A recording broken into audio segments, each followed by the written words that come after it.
This channel does not promote any violent, harmful, or illegal activities. All content provided by this channel is meant for an educational purpose only. পূর্বাভাস ছিলই, জারি হয়েছিল লাল সতর্কতা।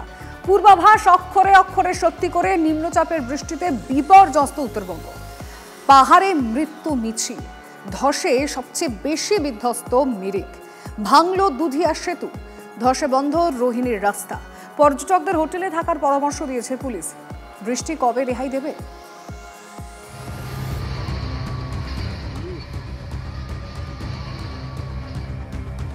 নিম্নচাপের প্রভাবে বিপদে উত্তরবঙ্গ। আগেই সতর্ক করেছিল আবহাওয়া দপ্তর। সেই খবর সবার আগে পৌঁছে দিয়েছিল TV9 বাংলা।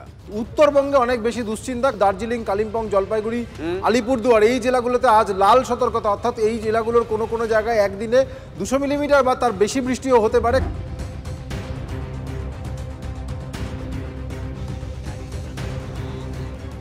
শনিবার সন্ধ্যে থেকেই তুমুল বৃষ্টি। রবিবার সকালে মুষলধারা যখন ধরল, ততক্ষণে বৃষ্টির পরিমাণ 200 মিলিমিটার তো বটেই, অনেক জায়গাতে 300 মিলিমিটার পার।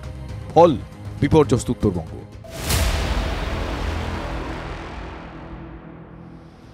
রবিবার সকাল হওয়ার আগেই বিচ্ছিন্ন শিলিগুড়ি, মিরিক। বালাসন নদীর জলের তোড়ে ভেঙে যায় দুধিয়ার লোহার সেতু। তাসের ঘরের মতো ভেঙে পড়ে নদী পাড়ের বাড়িও। চারপাশে ভয়ের পরিবেশ, নদীর পাড় থেকে পালানোর হিড়িক। দুধিয়া সেই ব্রিজ, দুধিয়া নদী প্রবল খরস্রোতে বইছে, যার জেরে ব্রিজের পিলার ফাটল ধরে ব্রিজ কার্যত ভেঙে ঝুলছে। এবং শুধু এই ব্রিজ ঝুলছে তাই নয়, এই যেখানটা আমরা দাঁড়িয়ে আছি তার পাশে এই যে একাধিক দোকানপাট, ঘর বাড়ি রয়েছে, সেই ঘর বাড়িগুলো কিন্তু আমি একবার দেখাবো ছবিটা। কিছুক্ষণ আগেই এই নদীর গর্ভে বিলীন হয়ে গেছে। এই এলাকায় যেখানটা আমি দাঁড়িয়ে আছি এটা দোকান ছিল, সেই দোকানের একটা অংশ নদীতে পড়ে গিয়েছে। এবং আমি যদি আরেকটু এগিয়ে আসি, এই যে ঘরবাড়িগুলো রয়েছে, এই প্রত্যেকটা বাড়ি, দোকান, বেশ কিছু অংশ কিন্তু নদী গর্ভে কার্যত ধসে চলে গিয়েছে। তড়িঘড়ি অস্থায়ী সেতু বানাতে বিকেলেই নেমে পড়ে সেনা। দুধিয়ায় ব্রিজ ভেঙে যাওয়ার পর কেন্দ্রের তরফে দ্রুত এই এলাকায় অস্থায়ী ব্রিজ তৈরি করতে সেনাবাহিনীকে তলব করা হয়েছিল। তারপর তড়িঘড়ি বিকেলেই সেনা কর্তারা দুধিয়ায় এলেন এবং এই গোটা এলাকা তারা কার্যত পরিদর্শন করলেন। একই সঙ্গে ড্রোন উড়িয়ে দেখে নেওয়া হলো চারপাশের ঠিক বাস্তব পরিস্থিতিটা কোথায়। ধসে সবচেয়ে বেশি ক্ষয়ক্ষতি মিরিকেই। একাধিক গ্রামে মৃত্যু মিছিল, রাতেই আটকে পড়া পর্যটকদের নিরাপদে সরানো হয়। সরাসরি রাস্তা বন্ধ থাকায় ঘুরপথে পর্যটকদের শিলিগুড়িতে পৌঁছানোর ব্যবস্থা করে পুলিশ। তাও আটকে বহু পর্যটক। শুধু মিরিক নয়, পাহাড় জুড়েই উদ্বেগ। শিলিগুড়ি কার্শিয়ং সংযোগকারী রোহিণী রোডে ধস নামায় রাস্তা বন্ধ। দার্জিলিং যাওয়ার যে একমাত্র রাস্তা, যেটা রোহিণী রোড, সেই রাস্তা কার্যত এভাবে তলিয়ে গিয়েছে।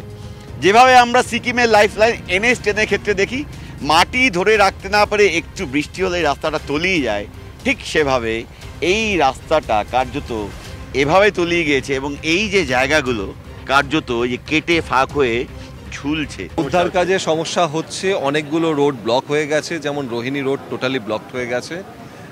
কার্শিয়াং থেকে যে রাস্তা দার্জিলিংয়ের দিকে যাচ্ছে, সেখানে দিলারামের ওখানে, হুইসেলপোলার ওখানে রোড ব্লক হয়ে গেছে ল্যান্ডস্লাইডের জন্য।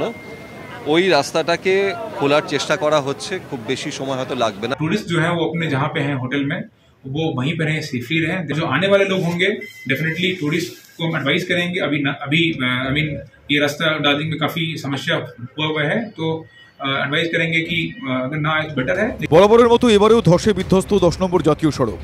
দিনভর বন্ধই থাকলো শিলিগুড়ির সঙ্গে সিকিম বা কালিম্পংয়ের যোগাযোগ। তিস্তা বাজারে তিস্তার জল উঠে আসায় বন্ধ দার্জিলিং কালিম্পং সরাসরি যোগাযোগ। গুরুবাথান, লাভা রোড, পানবু রোড খোলা থাকায় কিছুটা সুবিধা হয় পর্যটক এবং স্থানীয়দের। সোমবার থেকে বৃষ্টি কমার আশা। পাহাড় স্বাভাবিক হতে অবশ্য আরও সময় লাগবে। Prosenjit Chowdhury report, TV9 Bangla.